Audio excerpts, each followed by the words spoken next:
Hello दोस्तों, स्वागत है आपका मेरे चरण के आर ट्यूशन क्लासेस में। मैं हूं आपको दोस्त कमल सिंह वेद। आज हम क्लास 10th के चैप्टर 1 को डिस्कस कर रहे हैं, जिसका नाम है रियल नंबर। मैं ऑलरेडी फर्स्ट वीडियो अपलोड कर चुका हूं। जिसने वो पार्ट नहीं देखा है तो प्लीज़ उसको देखना पहले, तभी इस वीडियो को देखना, नहीं तो कुछ भी समझ में नहीं आएगा।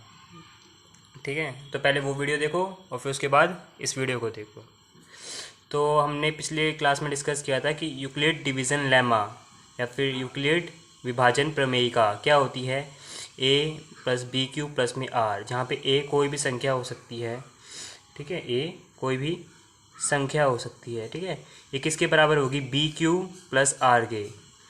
b हमारा यहाँ पर भाजक है, q हमारा यहाँ पर भागफल है, और उसमें अगर हम शेषफल जोड़ देते हैं तो वो भाज्य के बराबर आता है। ठीक है, अब आपके एनसीईआरटी में कुछ एग्जाम्पल होते हैं कि किसी भी धनात्मक सम संख्या को या विषम संख्या को 2q के रूप में लिखो या 3q+1 के रूप में लिखो, इस तरह से। तो पहले पता होना चाहिए तुम्हें कि सम संख्या क्या होती है। तो सम संख्या या फिर इवन नंबर उनको कहते हैं जिनके एंडिंग में या इकाई के स्थान पर 2 आए, 4 आए, 6 आए, 8 आए, 0 आए। जैसे एक एग्ज़ाम्पल लेते हैं हम 28, 104। तो इसके पीछे 4 आ रहा है, इसके पीछे 8 आ रहा है। ये सारी क्या है? सम संख्याएँ हैं। विषम संख्याएँ क्या होती है? इन्हें ओड नंबर कहते हैं इंग्लिश में। जिसके पीछे 1 आए, 3 आए, 5, 7, 9। लाइक एग्ज़ाम्पल देता हूँ मैं एक 19, 21। तो इसमें 9 आ रहा है तो ये क्या है? विषम संख्या है। 21 आ रहा है तो क्या है? ये विषम संख्या है। तो अब हमें क्वेश्चन करते हैं, अगर आपको समझ में आ गया हो सम विषम, कि किसी भी धनात्मक संख्या को धनात्मक सम संख्या 2q के रूप में लिखना है हमें, के रूप में, तथा हमारी धनात्मक विषम संख्या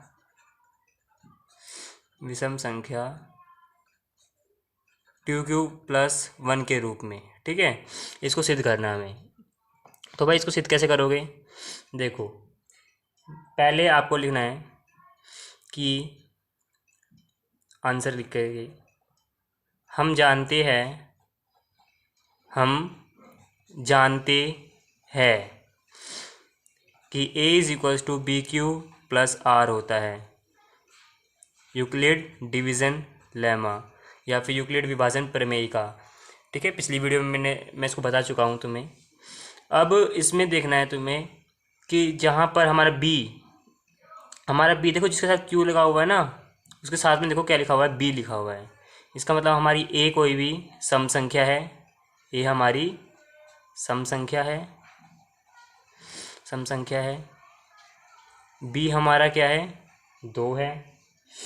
और r हमारा कितना होगा? हमारा r छोटा होगा 2 से, क्योंकि अगर आप कोई भी डिजिट ले रहे हो, ठीक है, कोई भी डिजिट ले रहे हो और उसको भाग कर रहे हो, मान लो 5 से इसको डिवाइड करता हूँ, कितना आएगा? 2, 1। तो मेरा r जो आया है नीचे, जो मेरा शेषफल आया है, ये इस 2 से कम है और कम ही आएगा, इसके बराबर नहीं आ सकता। जो हमारा r होता है वो भाजक के बराबर नहीं आ सकता। तो इसका मतलब क्या है? r जो है हमारे भाजक से हमेशा छोटा होगा। ठीक है, अगर यहाँ पे मान के चलो 4 होता, तो यहाँ पे r हमारे 1 आ सकता था, 2 और 3 आ सकता था। ठीक है, 4 आ ही नहीं सकता, ना ही 5 आ सकता है। चलो, अब यहाँ देखो, आपको लिखना है यहाँ पे a हमारी सम संख्या है, b हमें 2 दिया हुआ है, और r हमारा 2 से छोटा है। ठीक है, इसका मतलब वो 0 भी हो सकता है और 1 भी हो सकता है। ठीक है, r ये 0 भी हो सकता है और 1 भी हो सकता है। अब कोई भी संख्या होगी, ठीक है, कोई भी संख्या होगी, उसके लिए r या तो 0 होगा या फिर 1 होगा। तो अगर हम किसी भी संख्या को ऐसे लिखते हैं 2q प्लस 2q के रूप में लिखेंगे और 0, r की जगह पे मैंने क्या रख दिया? 0 रख दिया। तो a मेरा क्या आ जाएगा? 2q। तो जो 2q है ये 2 से भाग पूरी पूरी हो रही है और शेषफल नहीं बच रहा है। कोई भी संख्या अगर उसको 2 से भाग करेंगे और अगर शेषफल ना बचे तो वो कौन सी संख्याएं होंगी? सम संख्या है। ठीक है, तो यहाँ पे शेषफल तो बच ही नहीं रहा, तो इसका मतलब क्या है? ये एक सम संख्या है। ठीक है, सम संख्या है। इसका मतलब ए हमारा किसके रूप में है? 2q के रूप में है, जो हमें सिद्ध करना था। यहाँ पे 2q के रूप में लिखना था। अब इसी तरह से अब a is equals to 2q। ठीक है, बी की जगह पे 2q रख दिया मैंने। अब प्लस में r हमें पता है कि हमारा 2 से छोटा है, इसका मतलब हमें 0 लेना था, हम यहाँ पे ले चुके हैं। अब 1 बचा हुआ है तो हम यहाँ पे 1 लिख देंगे। तो a is equals to 2q plus 1। अब ये प्लस 1 क्या दिखा रहा है? ये प्लस 1 ये शो कर रहा है कि अगर हम किसी भी संख्या को 2 से भाग करेंगे, किसी भी a को 2 से भाग करेंगे तो हमारा शेषफल 1 बच रहा है। तो कोई, जैसे मैंने यहाँ पे 5 को भाग किया था, 5 क्या है? एक विषम संख्या है।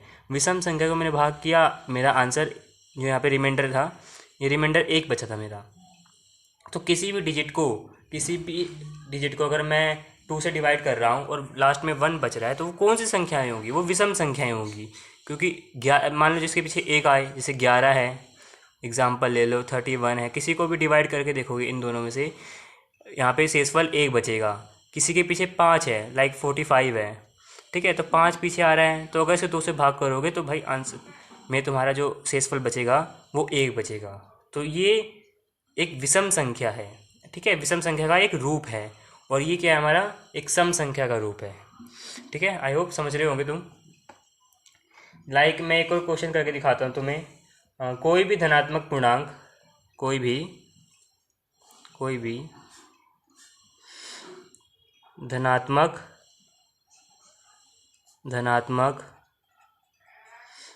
पूर्णांक 3q या 3q प्लस 1 या 3q प्लस 2 के रूप में होता